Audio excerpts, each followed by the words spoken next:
Hello, everybody, and welcome to the Kingdom's Queens podcast.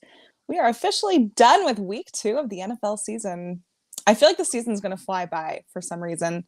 But at least we're off of a win, a Chiefs win, our first one of the season against the Jacksonville Jaguars down in Duval. So that was a big win for us, beating the Jags the third time within a year. Yeah, that's hard.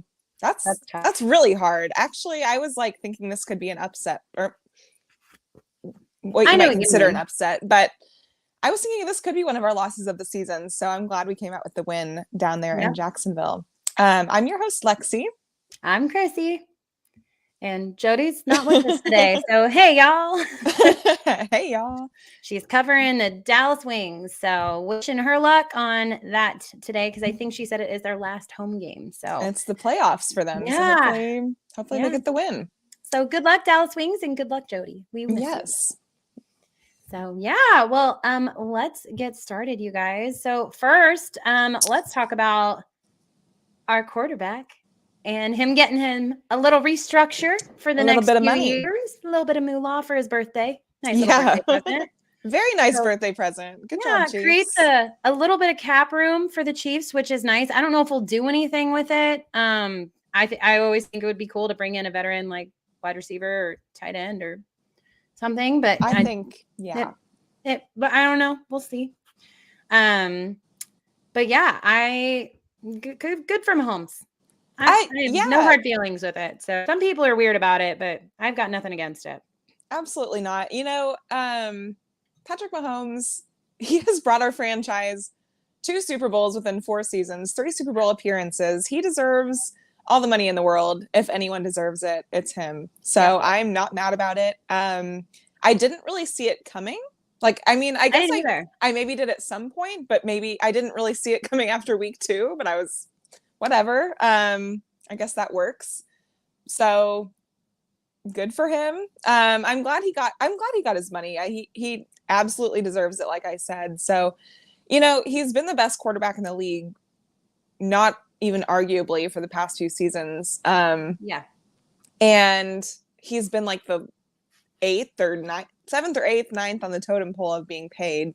So he does deserve it. Now, there is that narrative of like, he was supposed to be like the Tom Brady way, right? Where he was going to take a lower pay for whatever to work out. But I do think the way that it's structured, it does sound like it's still going to be very team friendly. He's still on his like 10-year contract. So we still have him for plenty of years, plenty of seasons to come. So I'm really not mad about it.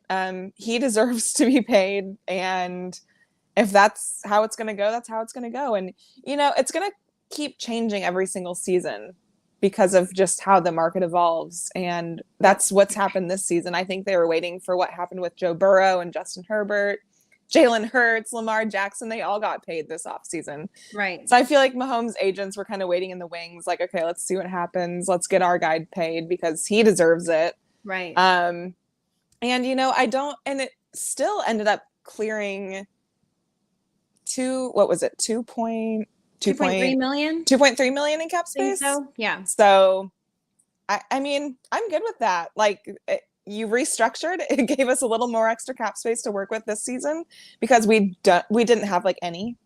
Yeah, there was nothing there. We're pretty poor. There was the dimes found in the couch cushions. Yeah. So, like you said, I would love to see like a veteran wide receiver or, you know, a tight end trade or some kind of something happen this offseason. But I also don't know if there's something else they need to cover. So we'll just kind of see what happens with that extra cap space. But at least we have it now. So I mean, it's there if we need it. Yeah, it's there if we need it in case someone gets hurt or God forbid that happens. But that's been the way of the NFL. Knock on wood. I know. Good Lord. Luckily, I have a giant wood desk that I work from. Good. So I got all the wood to knock on. All the wood to knock on. In the world. Yeah. But yeah, speaking of, you know, injuries and such going on in the NFL, let's pivot and talk about around the league week 2. It's been a rough week for injuries. I'm not, you know, I think most of us tuned into that Steelers-Browns game last night. Yeah. And I just hate when games go like that. Especially for Nick Chubb. He is such a class act. So it's I mean, I never want to see anyone get injured, but especially someone like Nick Chubb, and especially when he went through a hyperextension with all sorts of ligament damage all over back in 2015 on the same knee when he was in college at Georgia. So it's just, I hate seeing anyone go through that, especially twice. Like I think most of us ended up seeing it at some point, the video of the injury, and that was just so brutal to watch him go down like that. Yeah.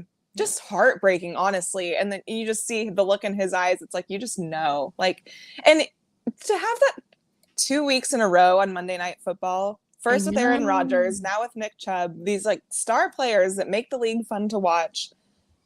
It's a bummer. Like Saquon Barkley's out, and Austin Eckler, I already said Saquon Barkley. Like you said, Aaron Rodgers, and now Nick Chubb. It's just like, gosh, it's just a lot of, and then we had a lot of injuries last night in general. Like Minkah Fitzpatrick went out on the Steelers side during that same hit, which is a bummer. And I really don't think that was a malicious hit by Minkah. Mm-hmm. I think it was just the way he ended up hitting him. And I think Minkah was injured while he was hitting him. So it just ended up being like super unfortunate.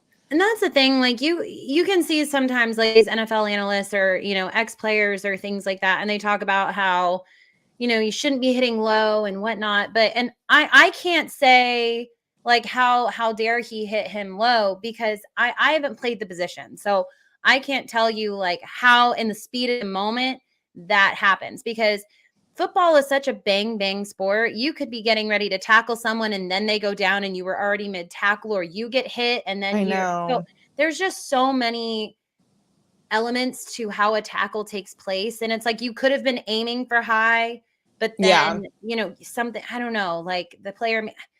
So I don't ever want to claim right off the bat that something was dirty. And I know a lot of people are claiming it was a dirty hit or whatnot, but to me, like, I think that comes with like sensitivity of the moment too. Agreed. Yeah. Like just the whole thing just sucks in general.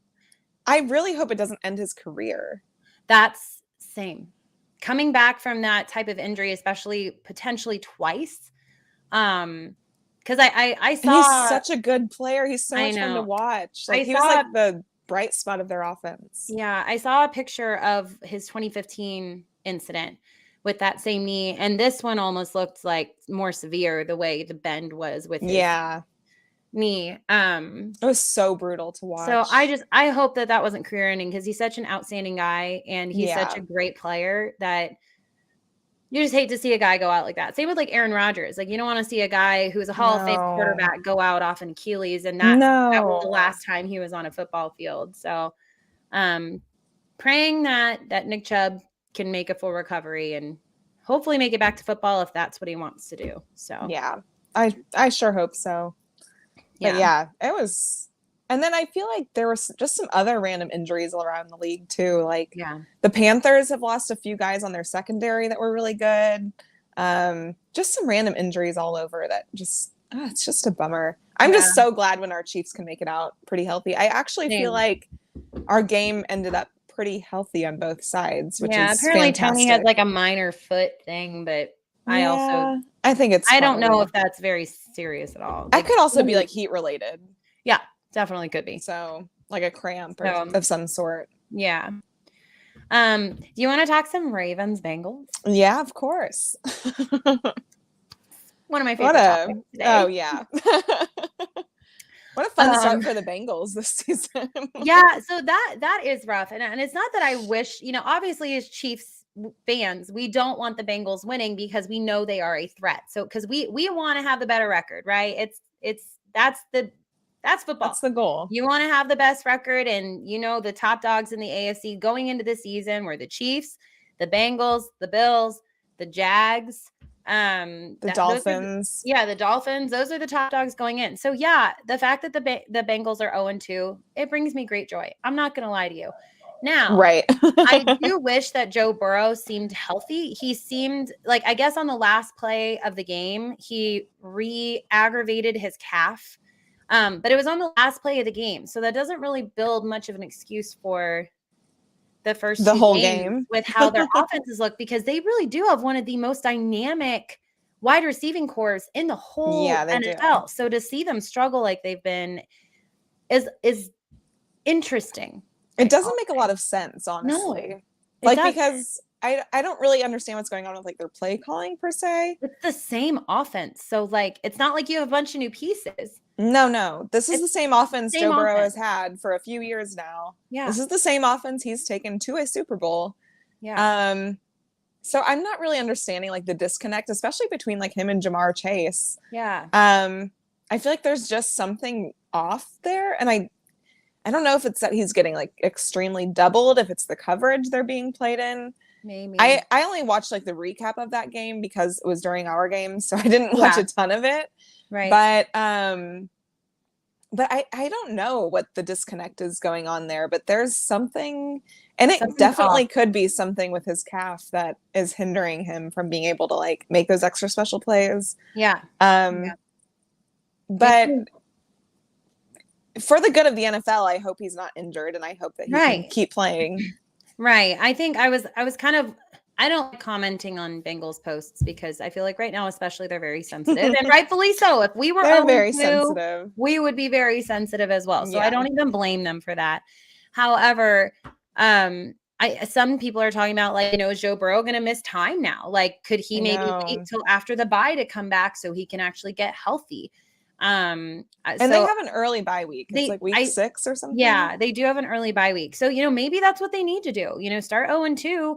You got to start asking those questions when you're supposed to be one of the top dogs in the AFC. Yeah. You got to start asking those questions. Like, what is the disconnect? Like on the Chiefs, we can tell you, we have a bunch of new wide receivers, a whole brand new offense, and a bunch of rookies.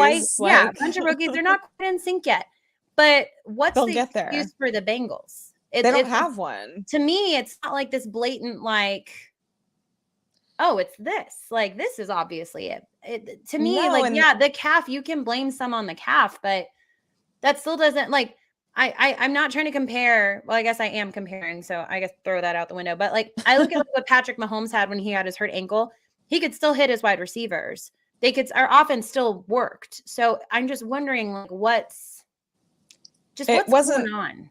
Yeah, and I feel like they really tried to up their O-line this offseason, and I actually don't feel like Orlando Brown Jr. has been terrible for them. Right.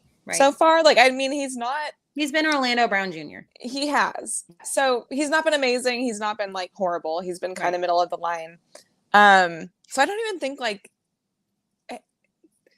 the offensive line, I think, just has been a continuous problem for them, honestly, just as a whole. And maybe that's just, you need a different offensive line coach. You need some different mentorship there because something's just not working.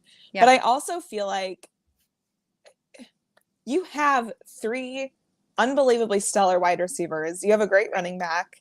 You have guys that can create separation. Right. I don't get why they start off slow every single season. And I don't know if that's really like conducive to them not playing preseason, or I guess not playing their starters in preseason. But there's just something missing from their offense that does not click in the first few weeks. And I feel like their defense does okay. I don't know. They might absolutely turn it around because they did last year. Yeah. But they might not. If Joe is really injured, they really might not. Yeah, so. I don't even know who the Bengals backup quarterback is. Like, I don't. I forgot his name, but he's not great. Yeah, like I don't know anything about him. He's never scored an NFL touchdown. I know that. Ooh. So I just they don't have a lot going on at quarterback other than Joe Burrow. Yeah. Well, so yikes. I don't know. Hang in there. There's some overreactions. There's some overreactions for sure. Hey, I'm sure. I don't know if any Bengals fans watch this. Probably not. But if you do, hang in there. Probably not. They hate us. Like, hang in there. It sucks. We get it. We've been there before. We started 0-1, and I think a lot of Chiefs Kingdom started panicking because it was a pretty rough game. We've had 2 games in a row where we've literally tried to give the game away 50 different ways, and but still somehow we're rising up. But Bengals fans, hang in there. Yeah. But stop being mean to us on Twitter. Thanks so much. Bye. Okay. It's never ending. It's never ending. Ever, ever, ever. It's never, ever, ever. Sorry. No. Taylor Swift song. Hey. What about the Seahawks and Lions? That was a game. That was a great game, actually. That was like battle of the offenses. Yeah. Kenneth Walker. Thank you, sir. Ooh. You really helped me in fantasy. Thank you. They both looked great. Yeah. Honestly. Yeah. I actually like that the Lions offense looked great 2 weeks in a row. That makes me feel good because our defense held them to 14 points and they still put up massive points the next week. And I actually thought the Seahawks defense was going to be like stellar this season. And so far they've been very lackluster. Very lackluster. I agree. So that's interesting. But I will say, what was the stat I saw? So it was like the Lions, who we played last week, we gave up 14 points. They scored 31 points. Right, 31 points this game. Last game, the Jags, who we held to 9 points this game, the Jags scored 31 points last game. So I was like, you know what? These offenses are actually really good. And our defense, which we're going to get to in a little bit because we are so unbelievably proud of this defense. But we're really excited. Like thrilled, like beyond. But our defense held both of these teams to very minimal points, which is like all you can ask for with these high-powered offenses so far. Yeah, we've played 2 very high-powered offenses so far, and there's been talk about both of those teams probably winning their divisions. In fact, there's been a lot of talk about the Jags taking home the number 1 seed because their division is just not great, and they've got an easier schedule. Yeah. So the fact that our defense went out there, and I know we're supposed to talk about this later, but I'm just excited. So I'm just going to put it in real quick. I know. But our defense was able to, like you said, hold 2 very high powered offenses, 2 offenses who have been talking about like, hey, first place in their division, definitely a playoff team, score a ton of points. Our defense has held those 2 teams to 2 touchdowns? Is that it? Because it was all field goals. 2 to the Lions, and Sunday was 0. So that's pretty great. That's awesome. Pretty great. But that was a great game. Went to overtime, and ultimately the Seahawks got the win, which I think was so disappointing for Lions fans, especially at home. Yeah, it's just a brutal way to lose. Because when you're having an offensive shootout like that, and then it's just whoever really gets the ball first. Yeah, I mean, kind of how it goes. We've witnessed that ourselves against. Oh yeah, like Mahomes, quote unquote. I want to call it his rookie year because he sat his rookie year, but basically, his first year as a starter. And we played the Rams, and it was that 53-51 or whatever it was, and it was just like, man, the fact that game even had to end and that anyone had to lose, someone had to lose. Yeah, but no, we get it. I guess it's better than ending in a tie, though. Yeah, because I hate ties. That's stupid. Me too. I actually think that should be outlawed of the NFL, but that's a whole other topic. Yeah, soccer likes to end in ties a lot, and it's really annoying. I hate that. I don't like it. No. I don't like it. I don't like it. And then Dolphins Pats. That was an interesting game. It was better than I thought. It was. I thought the Patriots, for the most part, they kept Tyreek Hill in check. We were just talking about this last week. Why is nobody figuring out how to take Tyreek Hill away? Because y'all figured it out when he was with the Chiefs, right? Well, I feel like the Patriots did a pretty darn good job of keeping him contained, I should say, for a majority of the game. 40 yards? 40 yards, yeah. So we know Tyreek Hill's not going to go off for 200 yards every single game. However, Bill Belichick knew what he was doing. Yeah. This wasn't his first rodeo. And, they kind of kept him in check. I thought they did a fairly good job in holding the Dolphins, another high-powered offense, in check. And I thought they did a fairly good job. So I don't expect the Patriots offense to keep up with Miami, but they only lost by a touchdown. So, I mean, their defense, I think, did a fairly decent job, even though they still let up a bunch of points. But yeah, I think the Dolphins defense is very interesting to me. Yeah. They have a few great playmakers, but then they do let some things happen. So it was definitely an interesting matchup. And I guess, you know, a Bill Belichick-led team is always going to be kind of in the game. But the Dolphins offense, they are a lot of fun to watch, which I hate admitting because I don't want to admit that, but they are fun because they do get creative. I'm not a Mike McDaniel fan. Same. I don't know why. I'm just not. I'm but not either. He is smart and he does well. There's just something about his face I don't like. It's punchable. It's punchable. I'm sorry, it's punchable. But you know, Tua's doing his thing.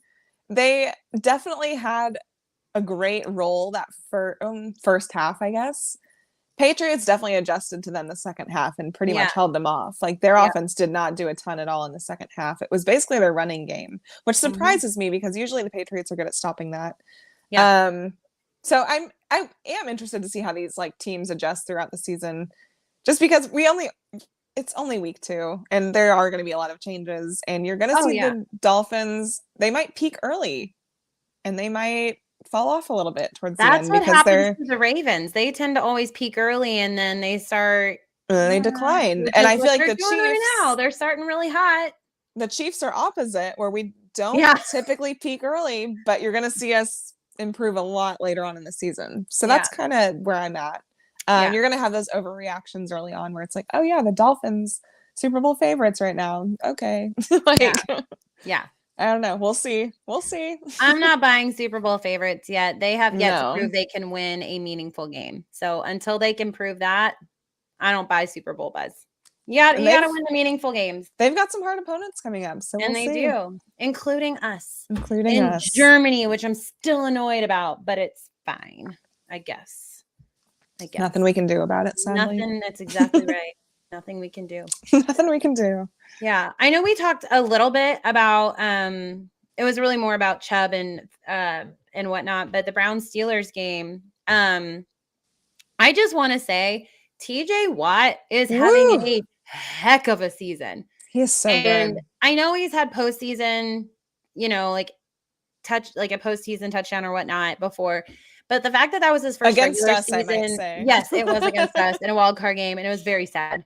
But I was there. It was sad. Oh, you were at the game? I was, but we won, so it was fine. Yeah, that was even worse. It was just a rough way to start the game. But, but I digress. He is just having a heck of a season. I mean, didn't he have like 3 sacks his first game? He did. Yeah, his first game. He's got 3 sacks.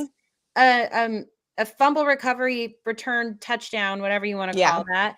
Like, he is making a name for defensive player of the year very He's a beast. He is just, and I hope he stays healthy because I know the Watt brothers, like, all of them seem to have a hard time staying healthy, but when they are healthy, they're so dominant. Good.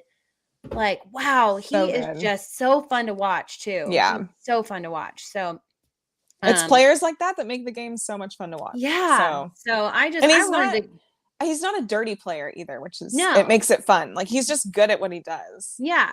He's really fun to watch. He's electric. He makes a huge difference in the game. And I know a lot of people, they want to get really excited about the offenses and whatnot, but defensive players who come out here and they change the game and they make it exciting. I love watching those guys play. I love it. And TJ Watt, man, I wish he was on our team because he's just, God, can you imagine him and Chris Jones on the same line? Man, that wouldn't even be fair. That'd be dumb. That would not be fair to the league. I think it's going to be a battle between TJ, Micah, and Chris for Defensive Player of the Year. Chris is coming on fast. Oh my gosh. Yeah, we'll get into him very, very soon. But wow, that's skip training camp all you want if you're going to play like that. Apparently. Okay. You know, I'm eating my words. Skip it. I don't care. If you're going to come out and play like that, just go talk on the sidelines and just save your legs. Wow. Sit in the suite your first game. Check it off, Mr. Costco. Like, there you go. Yeah, I returned it. There you are. Yeah. So crazy. But yeah. So fun games this week. Yeah. There were some I really like how this NFL season has started, actually. It's I feel like it's been interesting. Yeah. It's always different than what you think it's going to be. Yeah. That's what's so much fun about this league. I do have a question for you. Okay. How do you feel about the 2 Monday Night Football games that are kind of like at the same time? I don't like it.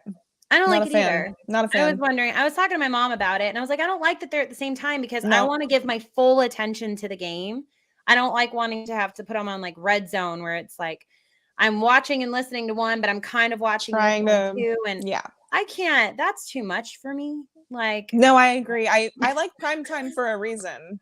Right. I like prime time because I can focus on one game, and when it's 2, I'm like, I can't focus on one. Factor. Yeah. It's I don't know why they did that, but okay. No, I'm not a fan, curious. And I almost wonder if it relates a little bit to the writer's strike, at least right now. Maybe because there's not a ton for them to air.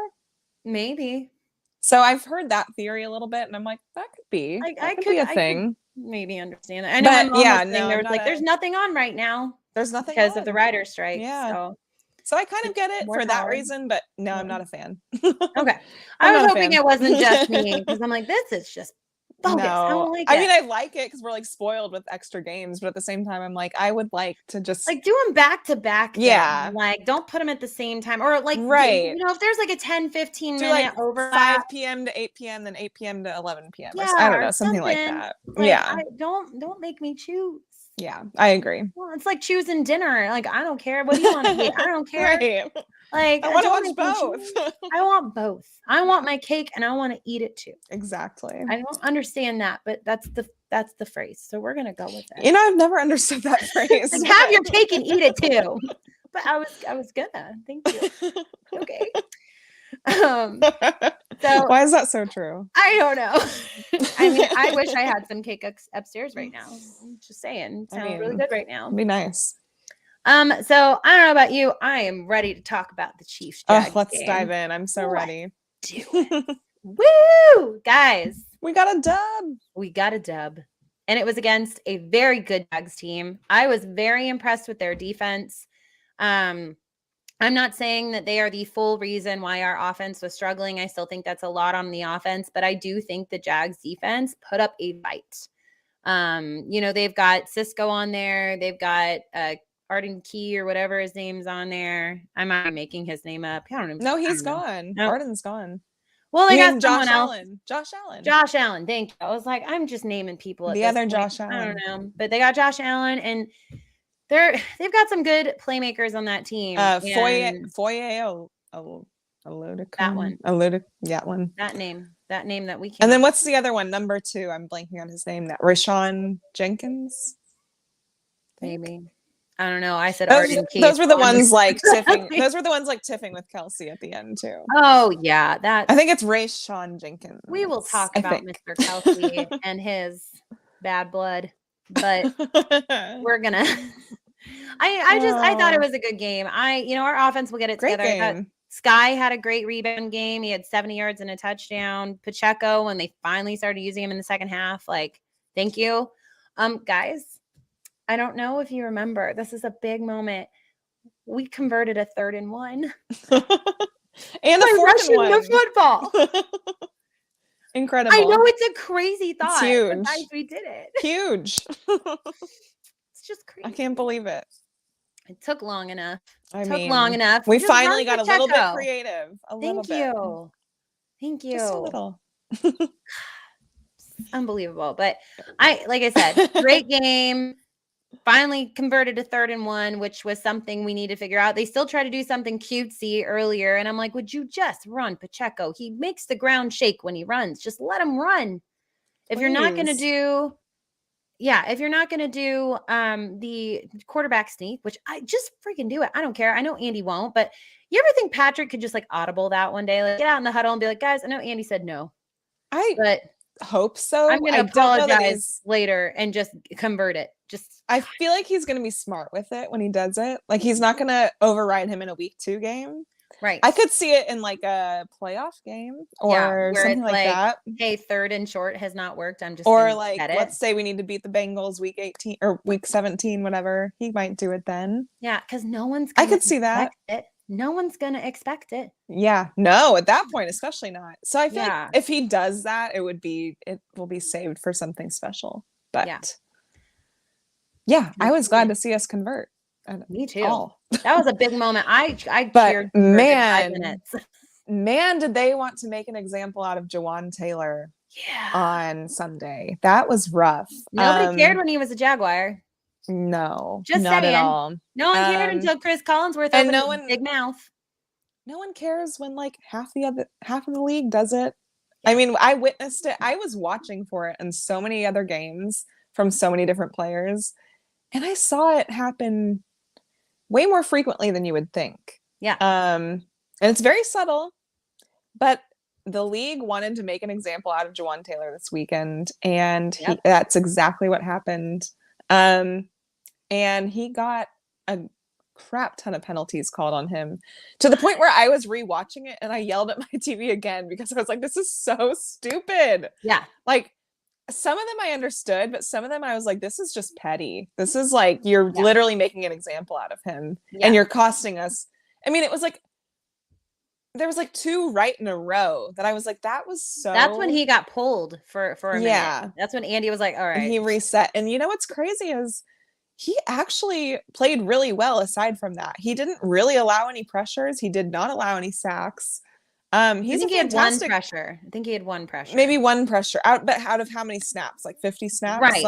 Right. One pressure, like, okay, that's going to happen. So you're going to have, they have talented people on the other end of the ball. So they're going to make plays against you. But it was just really frustrating to watch, like to the point where it got unwatchable. And I was like, let's just take him out because this is not even fun, because they're literally just making an example out of him. Right. Like at that point, and I think that's why Andy took him out for the rest of that drive, was because like, look, I understand they're making an example out of you. Now, some of these things, like you're going to have to fix, like we're going to have to do something, because as Andy said, when you play for the Chiefs, the spotlight's going to be on you. You're going to be watched because you play for the Chiefs. We are officially, I mean, it's kind of crazy. We are that team I love now. It's wonderful. I love it. But love it here. I remember watching the Jags when I was at Arrowhead watching the Jags. I remember being there, and I remember watching him do that then, and like nobody was talking about it. No. And but it really truly is, when you watch it in slow motion, a majority, I'm not saying every time, but a majority of the time, he is getting off at exactly the same time as the snap. It's really impressive. It's very, like it's like simultaneous almost. And like there was a time where he did jump a little early, and like, that's going to happen. Everybody does it. But it's literally like that drive when all those penalties got called. Like, guys, the Chiefs had 100 yards in penalties basically. It was unbelievable on Sunday. So the Jags want to hear like they had 2, right? 2 for 10. Yeah. Something like that. Yeah, 2 for 10. So I don't want to hear anyone saying, "Oh, the Chiefs never get penalties," because come look at this game and tell me how you feel. 100 yards versus that was wild. Like I haven't watched a game.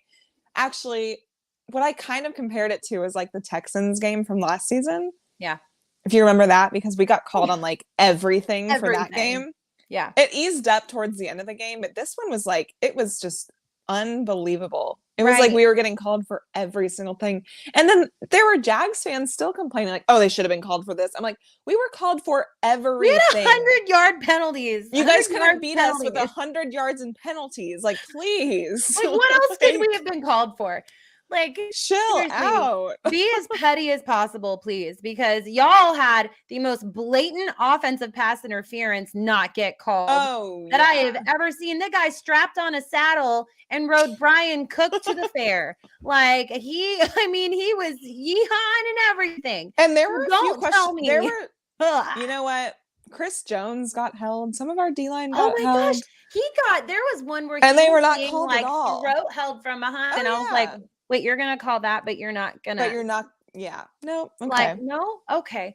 So there was definitely, it felt a little one-sided. I'm not going to lie. Did some of the penalties that got called on his count?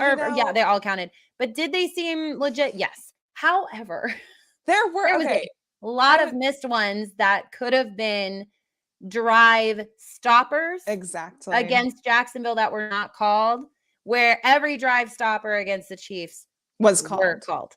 So it was extremely one-sided. if you And were I don't want to hear a single complaint about your 2 penalties for 10 yards. Okay. I don't even like to complain about refs because I think that's so lame. I think it's lame. But when it is that pertinent to the game and that obvious, it's like, how can you ignore that? You can't ignore it. Like, if I were a Jags fan watching that, I'd be like, holy crap, they're being called on everything. Yeah.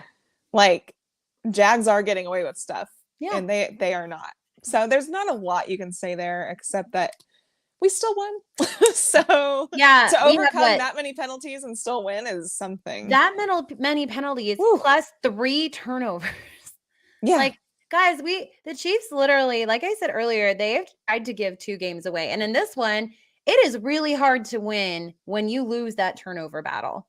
Yeah. It's so hard. And they're a good team. 3 turnovers against a great team and 100 yards in penalties. And we still came out with a win. And guys, we went into victory formation on like the 2 or 3 yard line, right? Yeah. So that game was going to end up being 24-9. That's not even close. Yeah, we could have absolutely scored at the end. Someone said, okay, so did you realize the date of the game was 9/17, Patrick's birthday, and that's what the score of the game was? Oh my gosh, no. I was like, that's kind of cool. That's kind of a fun stat. Yeah. I didn't even think about that. Right? But like, I was like, that's kind of cool. Guys, like we basically we were about to go up 24-9. Mm-hmm. And we had 3 turnovers and 100. We could have easily scored on that last drive. Yeah, and we didn't even look great on offense. So, guys, that just shows you like the Jacksonville Jaguars are supposed to win their division, and there have been talks of them being the number 1 seed. Yeah, they are a good team, and we basically just tried to give them the game 500 different ways, and we were like, they were like, nope, we don't want it. So actually, they should be. I don't hate the Jags, but they should be a little bit embarrassed because. If a team had that many penalties against us and still won, I'd be like, what are we turnovers. doing? If they had that many penalties and that many turnovers. Exactly. And they couldn't even score a touchdown. So. No. And we nearly handed them one with that Richie James muffed punt. I know, Richie. We got to talk, man. We got that. We don't want to go through that Sky Moore thing we did last year. We can't do that. Why can't we ever have nice things early on in special And teams? I know the sun was there, but I literally, guys. I know the sun was there. I turned to my mother. He was in attendance. And the son was in attendance. It bought a lot of seats out. It bought a lot of seats. I turned to my mom and I said, if you can't see that ball and it is a punt return, why aren't you just getting out of the way and letting it bounce? Please. Like, you don't have to catch it. You don't have to catch it. You can just be like, you know what? I don't see it. I'm just going to step away. Yeah. I'm good. He was trying to play a little bit of hero ball, which I understand. Oh, Malanta. Richie, what are we doing, Richie? What are we doing, Richie? Richie, God dang! Let's just get out of the way next time. You and Sky in the sun, all right? Like, put your hand up and block the sun and be like, "Oh, there's the ball." Or get a better visor. Get a better visor. Right in your face. Not even close. Do something. Wear some sunglasses or something. I don't care. I don't think that's legal, but still. No, the visor. He needs just like a more shaded visor. That's what you need. This. Or go like this. This digit, be like right here. Okay, I see the ball. It's coming. Oh, look, there it is. Yeah. Or just get out of the way. Yeah.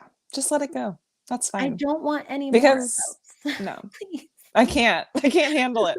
We're lucky we pulled out the win on this one because last time we did not. Every time they punt the ball to us, I'm stressing. I'm like, are we? I know. I'm like, who's back there? That's from Sky Moore, and I'm sorry, Sky. You had a great game. Great game. See, but I have a little PTSD from punt returns. That's where I wish we would have kept Amir Smith-Marset for those little instances over Richie. Yeah. But whatever. What do we know? What do we know? What do we know? Some people would say nothing. But should we get into some of the positives of this game? Because there are a lot of positives. There's so many positives, especially on the defensive side. Oh my gosh. Tell us your defensive positive. Well, okay. I have a bunch. So I'm going to start out with Derek Naughty. Now I have a nickname for him. Oh. Which you might have seen on Twitter. It's my agenda. I'm pushing it. Yes. It's naughty boy season. I love it. I haven't seen that. Naughty boy. It's naughty boy season. Okay. Naughty boy season. Naughty boy. Hashtag naughty boy season. Hashtag NNADIBOY season. We are here for it. I'm super here for it. He played fantastic. He is in our interior. He's like a really, really good run stopper. He did well against the Lions in week 1. He did exceptional against the Jaguars in week 2. So yes, the naughty boy season. I am very pleased with him. I think that is why we cut Danny Shelton today from our practice squad. I don't know if you guys saw that, to make we cut him for Rush, right? Right, for Darius Rush on the cornerback room. Cornerback, yeah.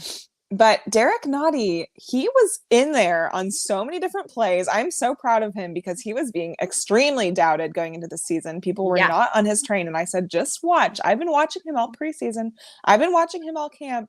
This guy is going to make a difference. And I've been pushing this agenda for months now. And I'm finally seeing people on board. And I'm so happy about it because I'm so proud of him. So naughty boy season, Derek Nottie. I'm loving what we're seeing from him so far. He is stopping that run. He is in there on plays. He actually had a tipped pass as well. So from Trevor. So I'm like, you know what? This guy, he's doing it. He's doing his thing. He's he I think had his chance to grow a little bit when Chris Jones was in absence, which, as much as we hated Chris Jones being not there, being absent from everything this offseason, I think it gave those other guys chances to make those plays and chances to show what they can do and find their role. And now that he's back, it's just making it all the much better for everyone. Yeah. So it's really like, our D-line just in general, I'm just unbelievably proud. I know you want to add to this too, but I'm just unbelievably proud of what we've seen from them 2 weeks in a row. Joe Cullen, all the credit to him as our D-line coach. He's done a fantastic job with this crew. Felix Anudike-Uzomah, we've seen him get some speed off the rush. George Karlaftis has been making a big impact for his second year. Mike Dana is making a huge impact. I mean, almost every single guy on that line. I'm blanking on his name. What's the other guy? Herring? Herring did well. What's the other guy? I'm blanking on his name right now. I know Keandre wasn't active, so that's not who you're thinking of. But no, it was the guy that was active in his spot. Give me a minute. Okay. Either way. It'll come to you. It will. And then welcome back Chris Jones to our D-line. He was in there the first play, making an impact. He only played 50% of the snaps, and for him to make that big of an impact with only 50% of the snaps. Right. My God, like, welcome back to this team. Like, I want to pay you. I please pay him. Please keep him on our team because I don't want to play him on another team. And the guy I was forgetting is Dickerson. That's his name. Yes. Dickerson. He did great too. So I'm just very proud of this D-line. Just unbelievable. I want to give our show some credit, actually, because a lot of people are really freaking out about the defense. Rightfully, understandably so, with Chris Jones being absent before we're heading into season. And on this show, we talked about how we thought that these guys were going to play with a little chip on their shoulder, how I think people were disrespecting them and underrating them. Yeah. And look at what they did week 1. And then look at those same guys. Like, even when Chris Jones came back, obviously he makes a difference. But the rest of the D line, guys, like, we had sacks from George Karlaftis, Chris Jones,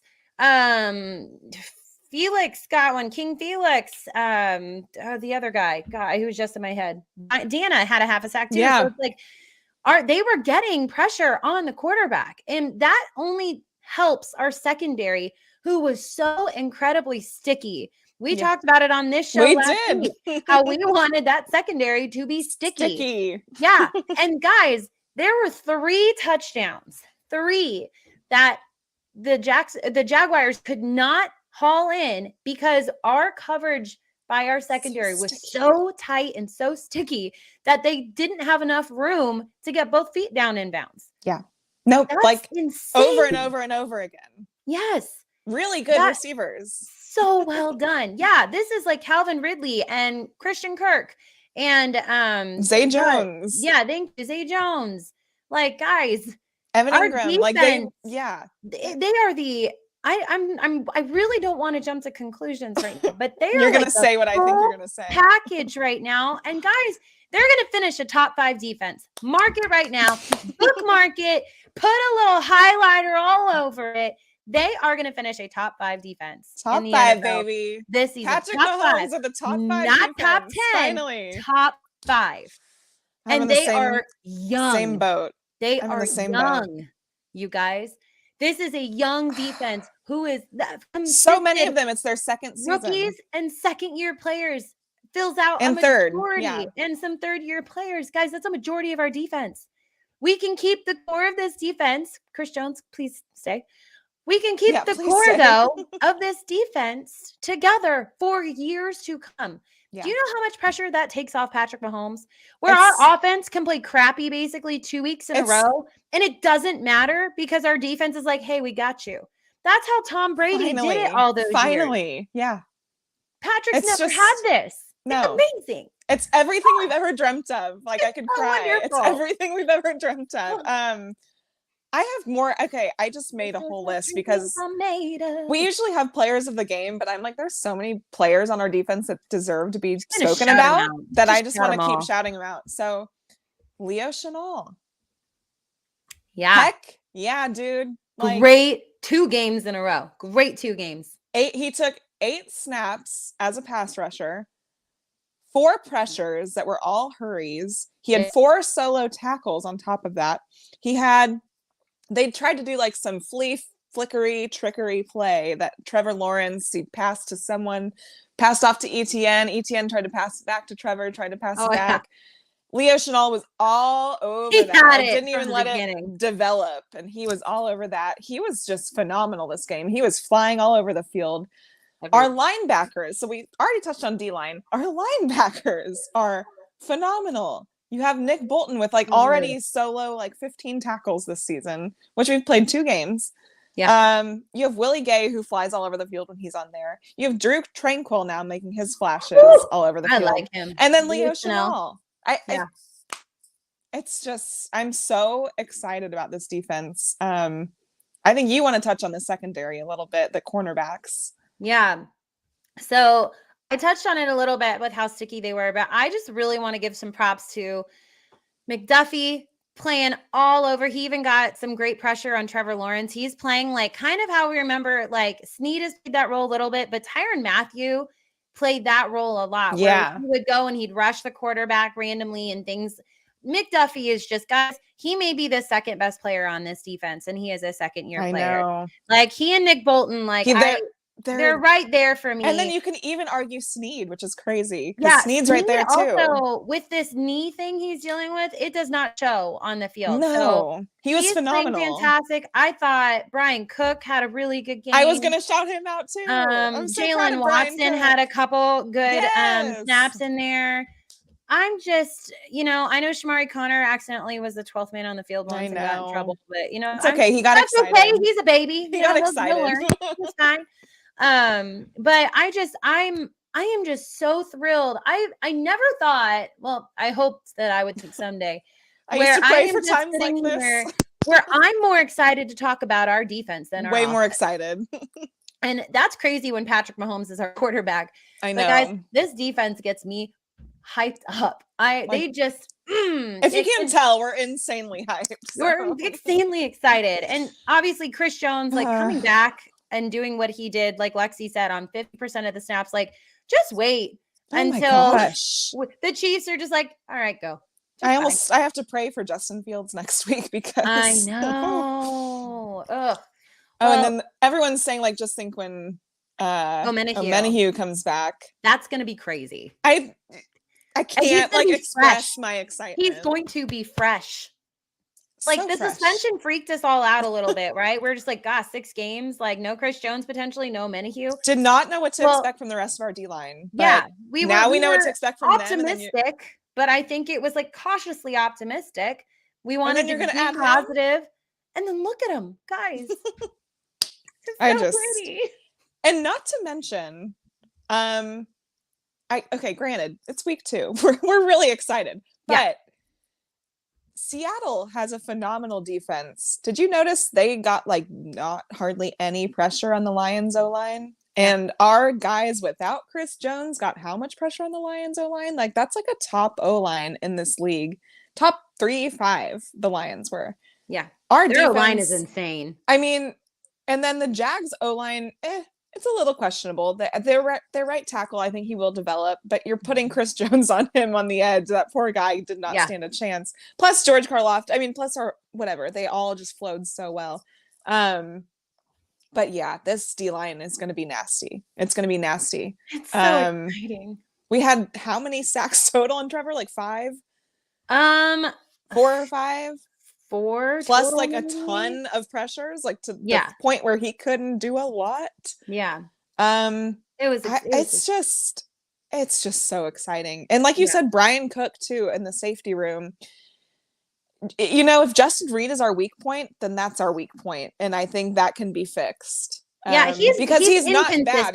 He made some good plays, but he is inconsistent. He's inconsistent, but he's a leader on the field and a leader in the locker room. He's a great leader. Sometimes I do think his play is just a tad inconsistent, but but if that's the most inconsistent guy on our defense, then I'm gonna take it because we're in good shape. We're in really good shape, and he's really not bad. He just he really is not bad. He really actually didn't even have a bad game this last week. Like he made some really good plays. There was a play that was pissing off some Jags fans where they were in the red zone. You saw that one. Ridley? Yeah. Yep. And it really wasn't even a late hit. It was kind of perfectly timed.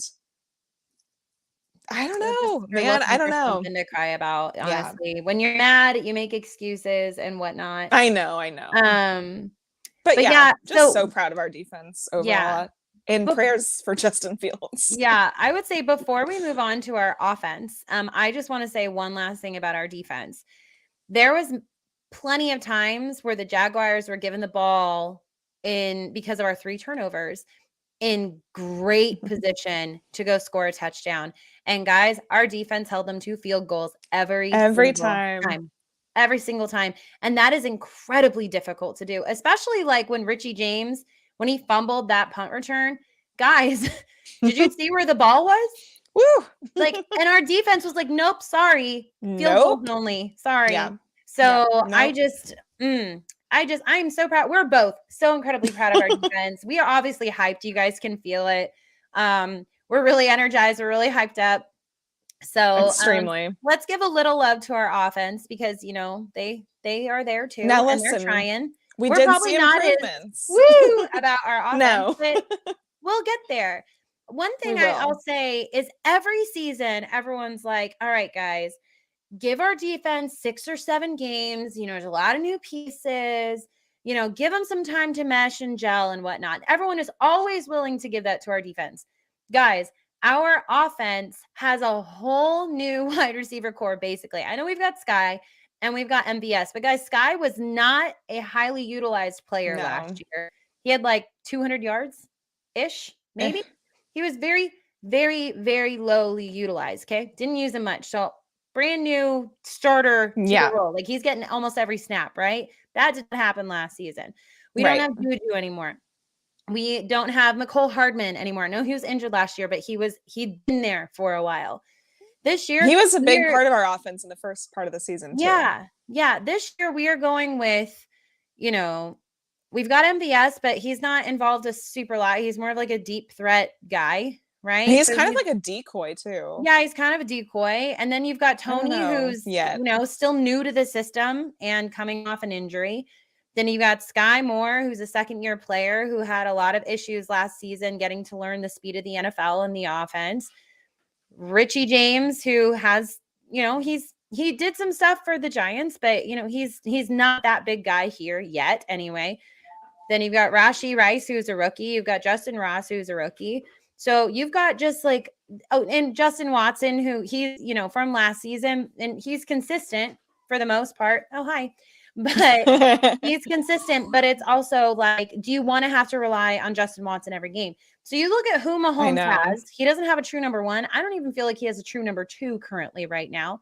He's running around with a bunch of probably wide receivers that may not even make the active roster for people. Yeah. Like you look at McCole Hardman, he didn't even get a snap with the Jets. And you look at Juju. He had like one catch last week. And Juju's not doing anything.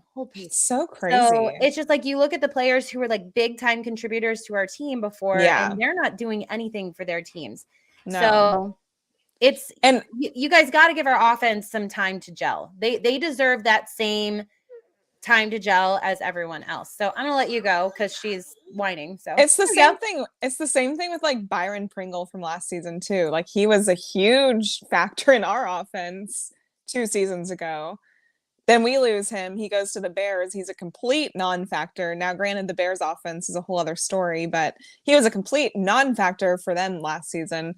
So it almost is like Andy Reid and our offense and Patrick Mahomes, they are a cheat code. And they are going to make guys look better than what they are. And so we are going to have to be patient this season. And that's fine. You know what? We've been very spoiled with a fantastic offense every single year of Patrick Mahomes. And it's not even to say that he's doing bad because he still had over 300 passing yards. I know. Like you look at his stat, 300 passing yards, 2 touchdowns. Like you look at the stat line, it doesn't seem like our offense is struggling. And so you know what? I want to give a shout out to Justin Watson because he got an unbelievable, unwarranted amount of hate from Chiefs Kingdom this offseason. I don't get that. My God, everyone's like, why? And still I see people after this game saying he should be cut. I'm like, if that's what you take from being who needs to be cut from what? Like, he's the only one who hardly did anything. Him and Sky Moore are like 2 that did crap for our offense this week. So no, we do not need to cut Justin Watson. In fact, I'm glad that Patrick Mahomes feels like he can trust him as a deep threat. And Kelce, you know, I'm so glad we had Travis Kelce back. He does his thing. He, you know, had a miss here or there. Yeah. Still coming back from injury, so and that's completely understandable. And it was hot as heck. It was like disgusting for them. 120 degrees on that field. On the field, like so obviously they're going to have their mistakes here and there. But you know, you have MVS as your deep threat, and then Justin Watson as your deep threat. And Justin Watson was the one who made the plays. So he's clutch, honestly. Justin Watson has been very clutch for this. Very offense. Clutch. So I don't know why people are complaining about him. They're just looking for someone to be a scapegoat. It sucks because he doesn't deserve it of anyone. Justin Watson does not deserve that. No. So ut it out, Chiefs Kingdom. Cut it out. Cut it out. Leave Justin Watson alone. I'm done with that because without him this week, I don't know what our offense even looked like. So, we need a Justin Watson this week. And if Patrick Mahomes has trust in him, then I'm going to trust in Patrick Mahomes and Andy Reid to trust in Justin Watson. Yep. And you know what? We had flashbacks of Demarcus Robinson. It was I was like, you're even wearing the same number. I saw someone call him Demarcus Valdez-Scantling. Oh my gosh. Oh, no. When he did that, I was like, wait a second. I didn't think Demarcus Robinson was still on this team. Caught the ball and ran backwards. Like you had the first down, MVS. God bless. Why are you running backwards, my friend? Just also to go back to Justin Watson. He's the leading receiver on our offense right now with 107 yards. You know, Christian Kirk had over 100 yards in one game against us last week. Yeah, and Justin Watson's our lead receiver with 107 yards total. So I really don't want to hear it, okay? Like leave him alone. I'm going to say this again. Y'all are treating him like he's Kyrie Shelton from Sporting KC. And for those of you who don't know who he is, he deserves that kind of backlash. I love you, Kyrie. You're a beautiful, beautiful man. I'm sure you're super nice, but get off the soccer field. All right. We all run when you go on. Justin Watson is not Kyrie Shelton. Okay. So stop treating I'm going to believe you and say, no, he's not. I don't know who that is, but he's a beautiful man. Let me tell you, he is pretty, but get off the soccer field. Get off the field. Just get off. Oh yeah. Anyway, I know we're ranting. Running game, Pacheco. Okay, well done. Can we also talk about how we just started using him? We just didn't run the ball at all in the first half. Yeah, that was really bizarre. Like your offense is struggling and you won't run the ball. Like at all. Yeah. Now I want to give. We agree. Kyrie Shelton is the worst soccer player. Oh my God, in the world. That's crazy. In the world. Thank you. Thank you so much for agreeing with me. Thanks for that. What was I going to say? I want to give. No, I actually want to give Clyde Edwards-Helaire a flowers, because he had a 4th-and-1 conversion that was beautiful, and he made a run for it down the sideline, and he picked up like way more yards than I was even expecting. Yeah. And he's also one that everyone loves to hate on, including us and myself and you and Jodi. We love to hate on him. We do. Sorry. And I really don't like him utilizing a run game, but I have to give him his flowers for that play because he did fantastic on that. But overall, I know you want to talk about Pacheco, so please dive into him because we love him. Guys, I don't know why we don't use him more in the first half. I don't understand it. Not a clue. If I know you're listening, because obviously, I mean, hello. Why wouldn't you be? Use your running game. It takes the pressure off of your quarterback. It takes the pressure off your wide receivers, and it opens up your offense. So the more balanced you are, the more the defense doesn't know what the heck you're going to do. They assume you've got Patrick Mahomes, but guess what? If you keep throwing and throwing and throwing and throwing, defense isn't going to respect that you can have a run game. And I think waiting till the second half to decide to have a run game could be too late in many, many games. Yeah. You go up against another team where, let's say our defense has a game where they are not lights out like they have been for the past, last basically 2 games, right? You give up 3 turnovers and you decide we're not running the ball. We're just going to keep forcing it, even though it's not working. You're going to lose the game. Open up the run game. Let Pacheco go. Let Clyde go. Just let him go. Just let him run. The ground shakes when Pacheco runs. It shakes. He runs hard. Also, speaking of Pacheco and shaking the ground, thank you so much for running on 3rd and 1 with Pacheco. Killed it. He did so cried. good. I don't know if I actually cried. Almost shed a tear. I was very stressed out. I ate a whole bag of Twizzlers in the first half. So but when he converted that 3rd and 1, I was like, oh my God. I know. I was blind and now I sight to see. It was a sight to see. It's just, please just I know. Do it more often. Please. So, yeah. And I know what. Go ahead. Well, I want to give a little shout out to Kadarius Toney too. Agreed. He redeemed. Okay, it was kind of like we used him a lot in the first half, then like none at all in the second half. Used Pacheco not at all in the first half. Used him in the second. It was kind of like we switched between them. But I was glad to see Kadarius Toney. He made some good plays. He did end up having a fumble. Yeah, Justin Watson did too. But honestly, those were very good plays by the defense as well. Right. Those fumbles were not like just like, oh, I'm just blah blah blah. Like Justin Watson was like this close to the ground when it finally came out. Yeah. And Kadarius Toney, like that guy just punched it out so incredibly well. So and he did recover it at least. Yeah. But I was just glad to see him get his little mojo back. And then he had some great receptions, some great runs. Like Sky Moore had 70 yards and a touchdown, and I was so proud of his touchdown. You had a phenomenal game. I was so proud you're watching too. Phenomenal game. Phenomenal. Like, bounce back game. Seriously. Sky, that was the ultimate bounce back game. You came from, but we already knew Sky knows how to bounce back from adversity. He had to do it last definitely season. Does. Yeah. Okay. This is nothing different. He knew that he had to put his head to work. He had to put his head down, go to work and figure out the problem. And he did. And he came back and he looked fantastic. He looked so good. That is the Sky Moore where I could see him being a main wide receiver for Mahomes. He came out and this was the Sky Moore that everyone was super excited about in college. Like when we drafted him, they're like, oh man, we're getting this Sky Moore. That is the Sky Moore. This is where he reminded me of like a McCole Hardman. A little bit. Yeah. But like I just love different, but like a little bit of the same kind of. Yeah. I just love how hyped up he gets. When he gets so hyped, he like crunches his abs and he's just like, it's like Donkey Kong, like banging on the ground, But so he's gonna be Diddy Kong. That's Sky Moore. Sky Moore, you're Diddy Kong. Okay. All right. But seriously, great work for Sky Moore. I love the bounce back. Love the fighting back from adversity and not letting it just give you the whats. Then, we're always going to love Noah Gray. He did great. Great. He's improving as we keep going. And then Patrick Mahomes to Travis Kelce will never get old. He's now leading. What is he?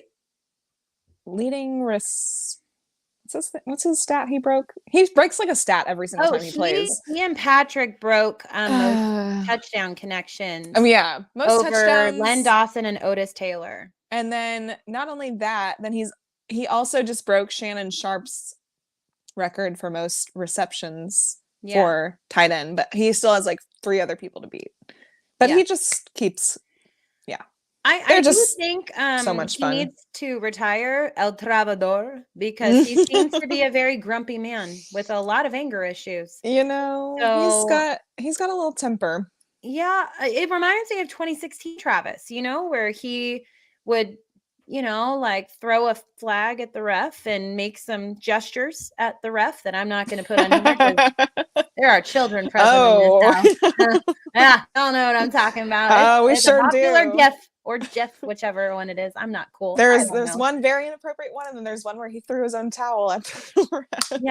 Yes, threw his own towel. So he's just like, we thought in training camp, like, what's up with Travis? He's getting into it with a lot of our guys, and then suddenly, like, we're seeing it in the game now, and it's like, Travis, like, you punted a ball into the stands. You got an unsportsmanlike conduct or something for, I don't know if he took his helmet off or just took the chin straps off too dramatically. I actually just thought he just did that. That's what I thought. So that was I soft. don't That was understand a soft ball. that. I mean, I've seen everybody do that. I do that. That was soft. Soft. But he was like getting into it with the Jags players, and I'm sure they were chirping at him.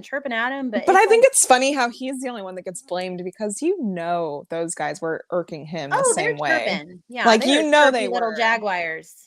So like my cats when they see a bird out the window and they just make this little. Let's not only blame him. Yeah, but I know he's got to get that under control a little bit. I think he will. I'm sure he cost us a game. I'm sure he watches it back and is like, why the hell did I do that? Yeah. And Andy was talking to him on the sideline. You can tell he was like, dude, you got to chill. Yeah. He was being Papa Reed. And Travis did say on their podcast recently, he's like, yeah, I hate being hot. He's like, I hate sweating. I hate being in those hot games.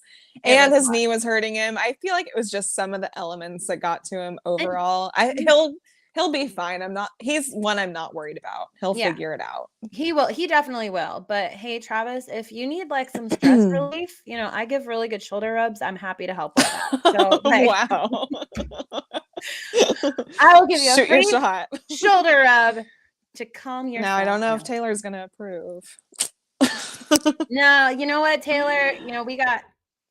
Find that blank space, like they said. Shake it off, Travis. Shake it off. I got them all. They really were going with those references during the game. That was hilarious. Oh my gosh. Travis found the blank space. Yeah.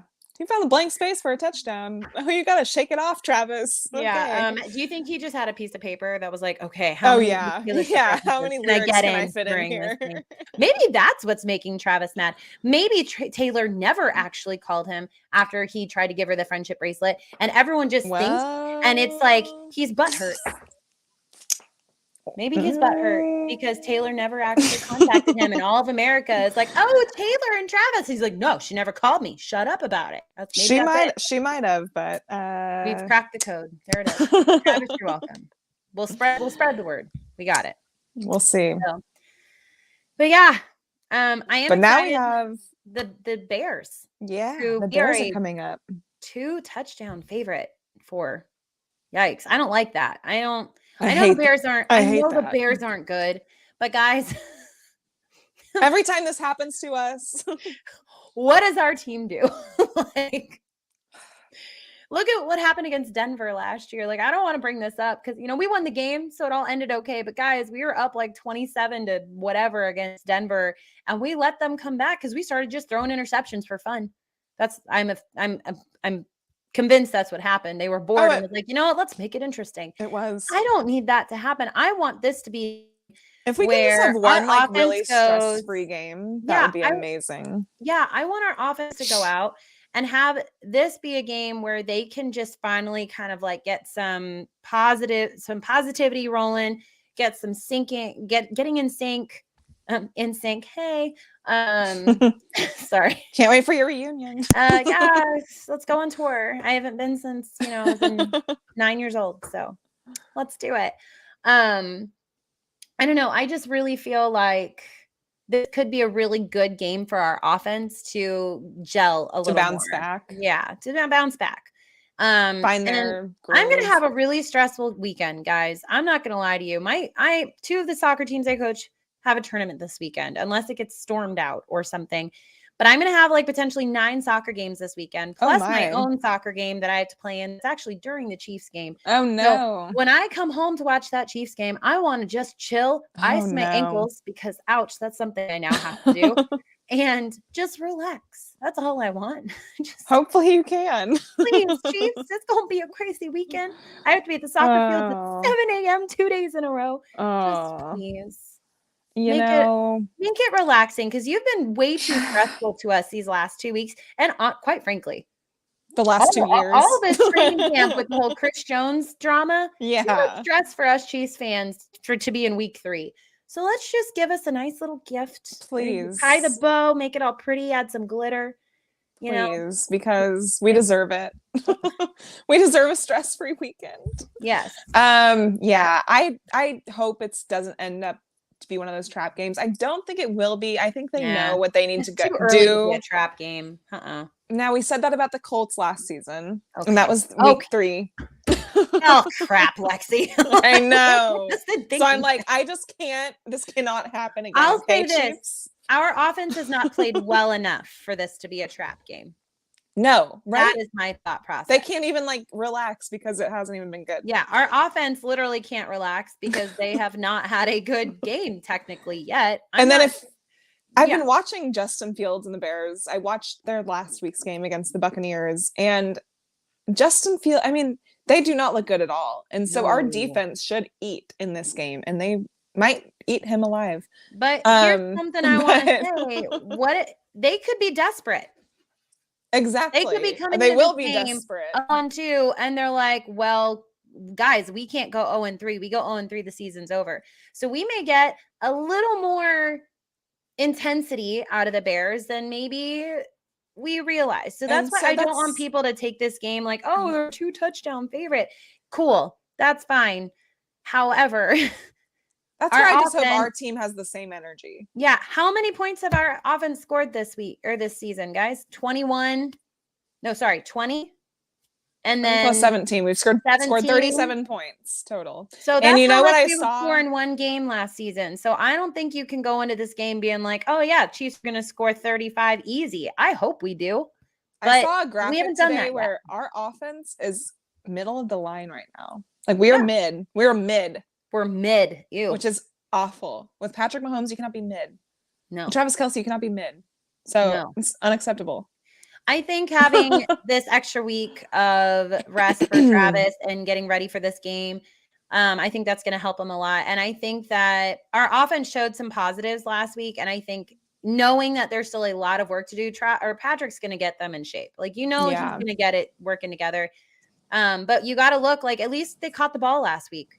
Okay. Right. Last week, there's some positives. There's positive. It really was the penalties that killed us. I think if we didn't have those, we would have beaten them by a lot more. Yeah. Our penalties are really what made that game difficult. So if you take away those penalties, guys, our offense, they were, especially in the second half, I thought they were cooking a lot more, but you got to stop with the penalties. Once they get comfortable, and it's supposed to be a nice day at Arrowhead. So I think we're going to bounce back. I have faith. I think they don't want to be embarrassed, especially against this Bears team. No offense to the Bears, but you just.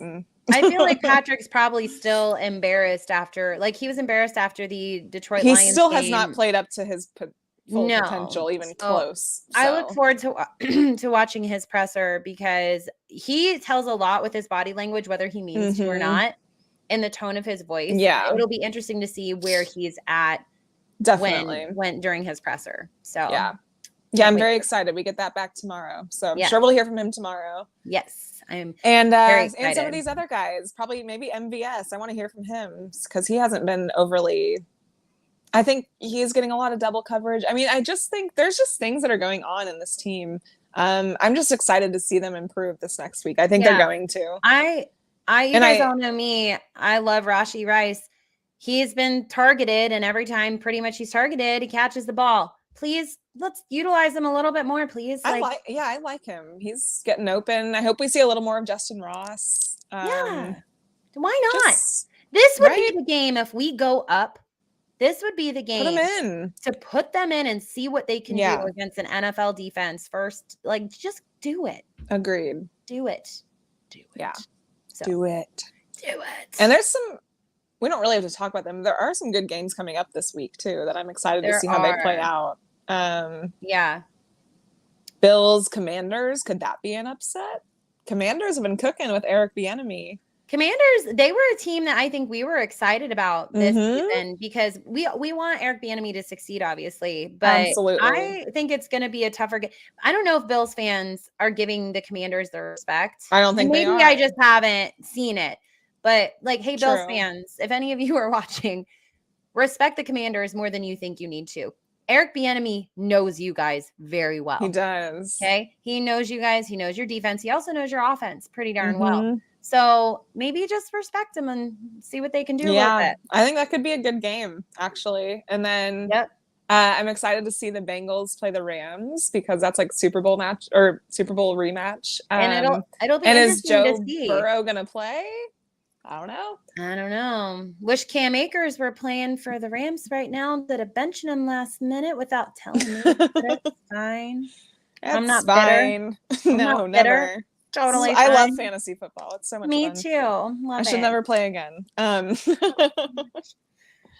There's some good football coming up this week. So Broncos, Dolphins. Yeah, that could be interesting.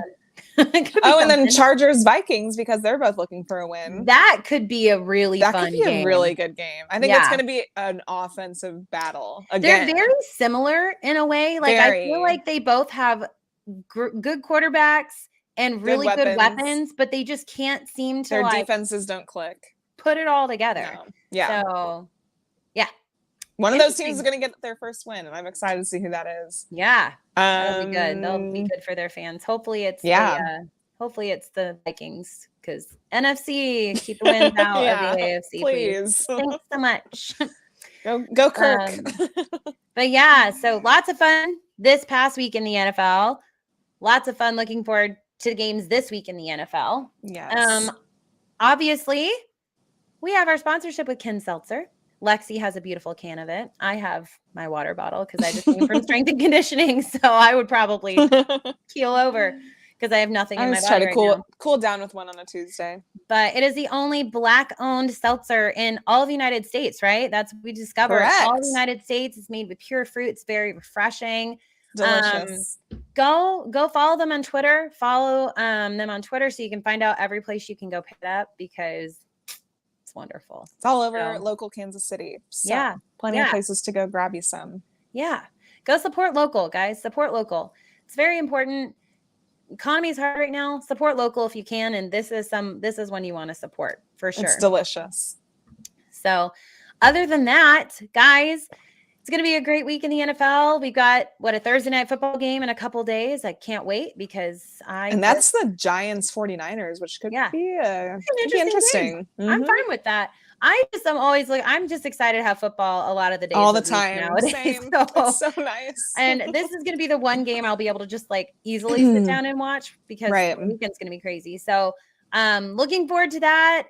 Make sure you follow us on Twitter and Instagram and Facebook and TikTok and all the places. You can download our shows on Apple and Spotify the next day. You can watch us live on YouTube, on Twitter, on Facebook.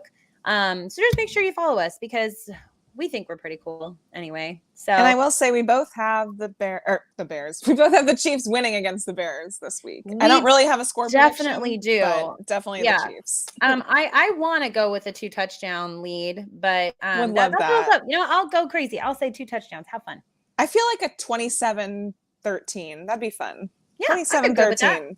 I'd be good with 35-10. That'd be great. Very, very positively. That'd be great.